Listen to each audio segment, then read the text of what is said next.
नहीं समझते। इस महीने को का इंतजार किया जाता था और बाज़ रिवायतों में आता है कि सलफ सालेहीन 6 महीना तक रमजान के आने का इंतजार करते थे और दुआएं करते थे कि अल्लाहुम्मा बल्लिगना रमजान, ऐ अल्लाह मुझे जिंदगी दे दे कि मैं रमजान तक पहुंच जाऊं। और जब रमजान के महीने की इबादतें कर लेते थे तो बाकी 6 महीने वो ये दुआ करते थे कि ऐ अल्लाह तू रमजान की इबादतों को कबूल कर ले। यानी इस एक महीने के लिए सहाबे किराम और सलफ सालेहीन पूरा साल तैयारी करते थे और पूरे साल इस एक महीने को तवज्जो देते थे। मेरे प्यारे साथी, यही वजह है जब रमजान का महीना आता था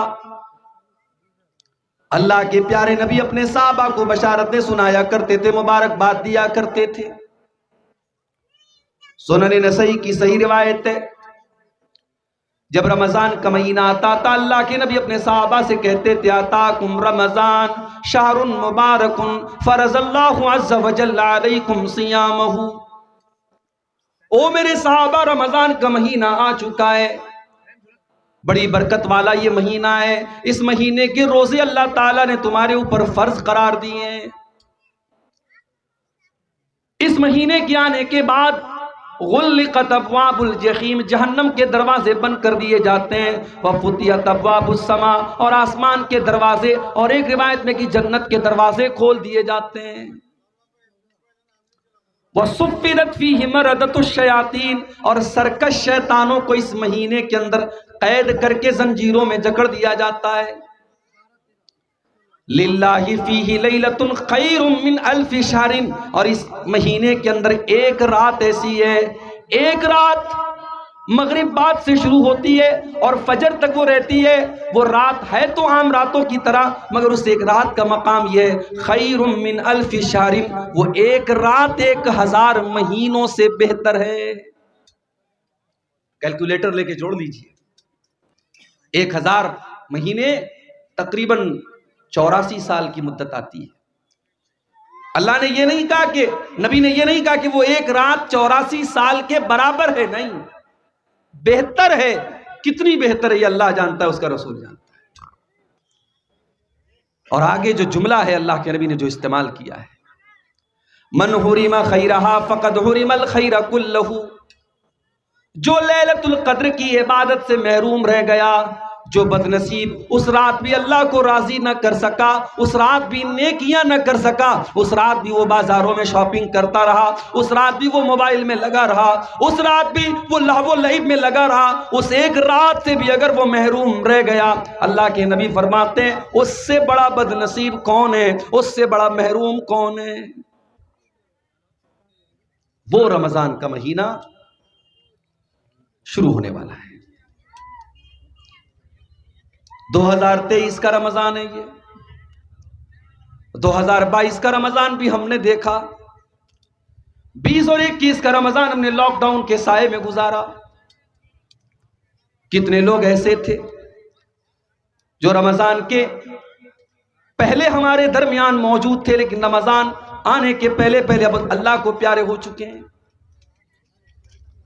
2022 के रमजान में बहुत सारे लोग हमारे साथ थे, तरावी भी साथ में पढ़ा करते थे, रोजा भी साथ में खोला करते थे, सहरी भी साथ में करते थे, कुरान भी साथ में पढ़ा करते थे। आज वो हमारे दरमियान नहीं है। जाहिर है जिंदगी और मौत का कोई भरोसा तो नहीं है, कब कौन सा हादसा आए और हमारी जिंदगी की रौनकें खत्म हो जाए, हमारी दिल की धड़कन बंद हो जाए, कोई भरोसा नहीं है।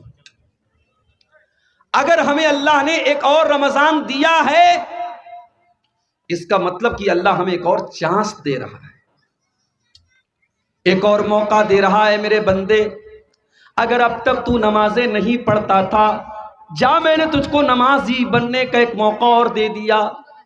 अब तक अगर शैतान तेरे ऊपर हावी था, तू नशा किया करता था, तू ज़िना किया करता था, तू हराम खोरी किया करता था, तू नाजायज काम किया करता था, मेरे बंदे, तुझे सुधरने के लिए, तुझे बदलने के लिए, तुझे अपनी इस्लाह करने के लिए हमने एक महीना और दे दिया है।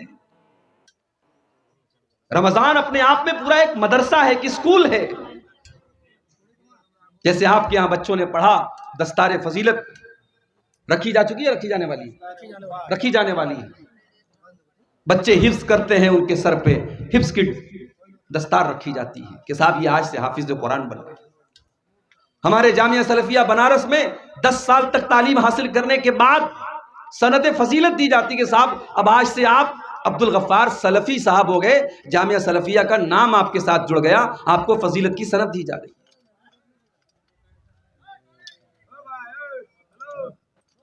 मदरसों और यूनिवर्सिटीज में डिग्री दी जाती है। अभी कुछ दिनों पहले बनारस हिंदू यूनिवर्सिटी में बहुत बड़ा प्रोग्राम हुआ। लॉकडाउन में चूंकि कोई प्रोग्राम हो नहीं रहा था, तो लॉकडाउन के बाद पहला प्रोग्राम हुआ था जिसमें पहले के जितने लोगों को डिग्री मिली थी लॉकडाउन के पहले, उनकी डिग्री भी दी गई। उसमें मेरी डिग्री भी मुझे मिली, पीएचडी की डिग्री। तो उस प्रोग्राम को कहते हैं कॉन्वोकेशन का प्रोग्राम, जिसमें डिग्री बांटी जाती है। भाई अब ये सिलसिला तो पता नहीं कब तक चलता रहेगा। अब अल्लाह के वास्ते अब जो लोग आए उनको रोक दीजिए। अब ये 5-5 मिनट इस तरीके से जो है, अब जो लोग आएंगे हम उनको फिर सेट करने में वक्त दें तो बहुत मुश्किल हो जाएगा। तो डिग्री इन मदरसों और स्कूलों में डिग्री मिलती है कि साहब ये मदरसे से पढ़ के गए हैं, इनको डिग्री मिल रही है, स्कूल से पढ़ के गए, इनको डिग्री मिल रही है। रमजान भी अपने आप में एक मदरसा है, एक स्कूल है, एक तरबियत गाह है।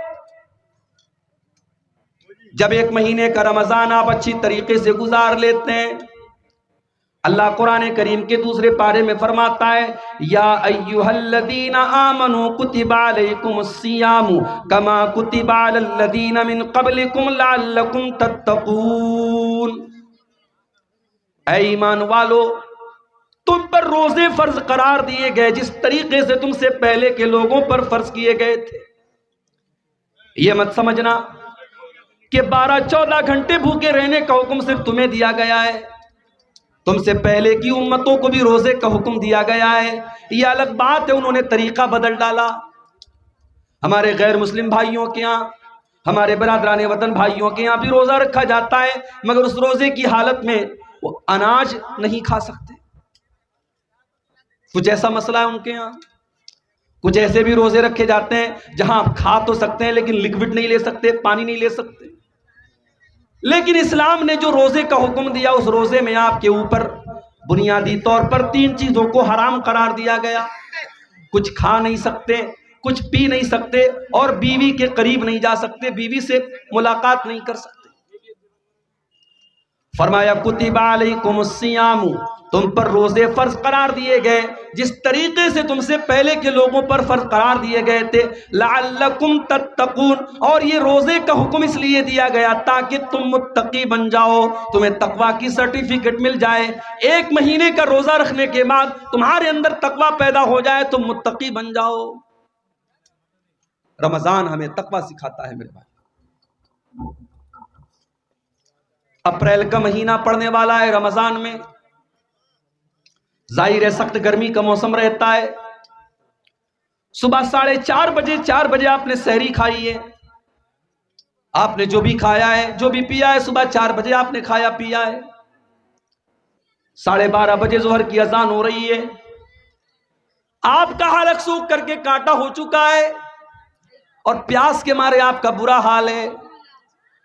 आप मस्जिद में आते हैं, वजू बनाने के लिए आपने अपने हाथों को धोया और हाथ धोने के बाद आपने कुल्ली करने के लिए अपने मुंह में पानी डाला। ठंडा ठंडा पानी आपके मुंह के अंदर गया, आपका हलक सूख करके कांटा हो रहा है। उस कुल्ली के पानी के अगर 2-4 कतरे आप अपने हलक के नीचे उतार लें, कोई देखने वाला नहीं है, कोई आपसे हिसाब लेने वाला नहीं है कि साहब आपने कुल्ली का पानी अपने हलक में क्यों डाला। लेकिन मेरे प्यारे भाइयों, हलक के अंदर, मुंह के अंदर उस पानी को डाल करके भी हम बाहर निकाल देते हैं, हम एक कतरा भी अपने हलक के नीचे नहीं उतारते। यही तकवा है।